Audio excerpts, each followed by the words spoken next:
Мама. Теңгеде қанша күтуге болады? Сен кесірінде мен осы сөздің көріп қана енді. Айтыңыздар, қатына болдым. Жаз болса мыңғырыққа жет. Жалғыздықтан мұңға батсаң түн ортасында, жүрсем далыс бар деп ойлам мен қасыңда.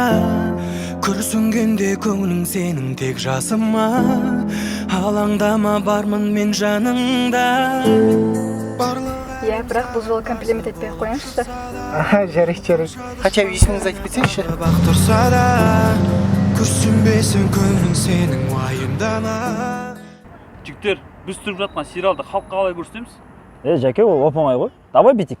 Ассалаумағалейкум, құрметті қызылордалықтар. Сіздер жаңа біздің сериалдың үзіндісін көрген болатынсыздар, және соның толық нұсқасын көру үшін YouTube'дан поисковиктен сәлем Қызылорда деп теріп, каналға кіріп, сол жерден толық нұсқасын көре аласыздар. Және де подписаться етіп, колокольчикті басып, өз ойларыңызды қалдырып кетуді ұмытпаңыздар. Біз сіздерді күтеміз.